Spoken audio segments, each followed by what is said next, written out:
जय श्री राम, जय बजरंगबली। क्या आप जानते हैं, जब इंसान हर तरफ से हार मान लेता है, जब हर उपाय करके थक जाता है, जब हर दरवाज़ा बंद नज़र आता है, तब भगवान एक ऐसा रास्ता खोलते हैं जिसके बारे में हमने कभी सोचा भी नहीं होता है।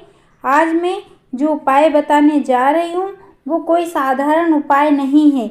ये एक ऐसा उपाय है जिसे अगर आपने पूरे विश्वास और श्रद्धा से कर लिया तो आपकी सबसे बड़ी समस्या भी दूर हो सकती है।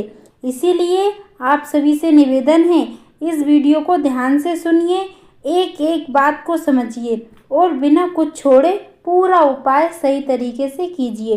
क्योंकि अक्सर क्या होता है, हम उपाय तो करते हैं लेकिन कहीं ना कहीं कोई छोटी सी गलती ज़रूर कर देते हैं और फिर हमें उसका पूरा फल नहीं मिल पाता।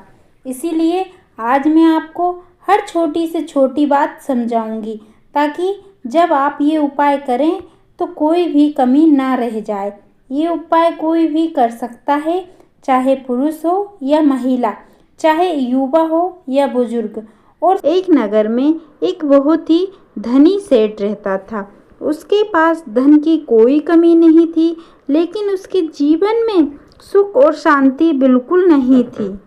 क्या आप जानते हैं, कभी कभी धन होने के बाद भी मन अशांत रहता है, क्योंकि असली सुख धन में नहीं भक्ति में होता है। सेठ दिन रात परेशान रहता था, घर में कलह रहती थी, व्यापार में नुकसान होने लगा।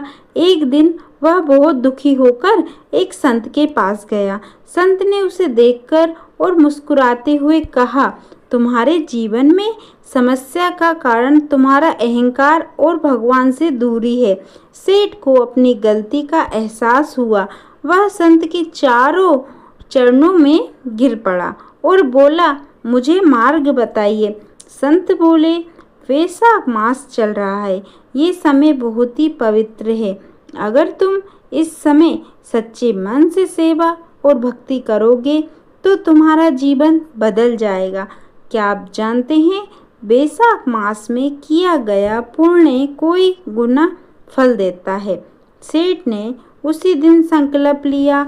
अगले दिन से उसने गरीबों को भोजन कराना शुरू किया, प्यासों को जल पिलाना शुरू किया और सबसे महत्वपूर्ण, उसने हर दिन पीपल वृक्ष को जल चढ़ाना शुरू किया।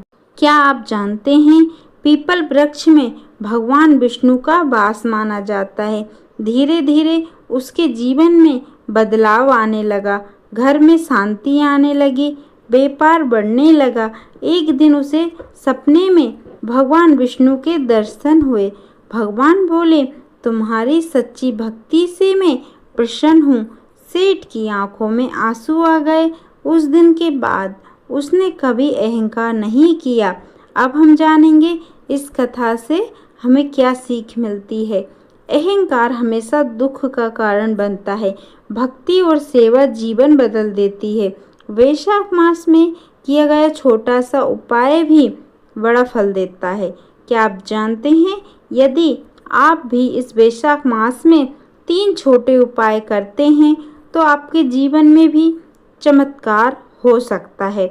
सुबह जल्दी उठकर स्नान करें, भगवान विष्णु का नाम जाप करें, पीपल वृक्ष को जल अर्पित करें। अब हम एक और सच्चा प्रसंग सुनेंगे। एक बार एक गरीब युवक था। उसके पास कुछ भी नहीं था, लेकिन उसके पास भगवान पर विश्वास था। वह रोज मंदिर जाता और भगवान से कहता, मेरे पास देने को कुछ नहीं है, बस मेरी भक्ति स्वीकार करो। क्या आप जानते हैं, भगवान भक्ति देखते हैं, धन नहीं। कुछ समय बाद उसकी परीक्षा हुई, लेकिन उसने भक्ति नहीं छोड़ी और एक दिन उसकी किस्मत बदल गई। उसे काम मिला, घर में सुख आया। अब आप सोच रहे होंगे, क्या सच में इतना छोटा उपाय जीवन बदल सकता है? तो इसका उत्तर है हाँ। अगर भक्ति सच्ची हो तो छोटा सा कार्य भी बड़ा फल देता है। अब आप सभी से एक छोटी सी विनती है, इस कथा को सुनते सुनते समय सच्चे मन से भगवान का नाम लेते हैं और अगर आप चाहते हैं कि आपकी मनोकामना पूरी हो तो कमेंट में जय श्री कृष्णा अवश्य लिखें। वीडियो को लाइक करें, चैनल को सब्सक्राइब करें। क्या आप जानते हैं जब हम भगवान का नाम लेते हैं तो वह नाम ही हमारे जीवन की सबसे बड़ी शक्ति बन जाता है।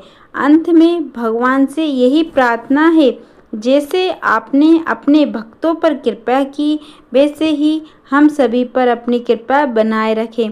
सभी भक्त प्रेम से बोलिए राधे राधे। जय श्री कृष्ण भगवान की जय।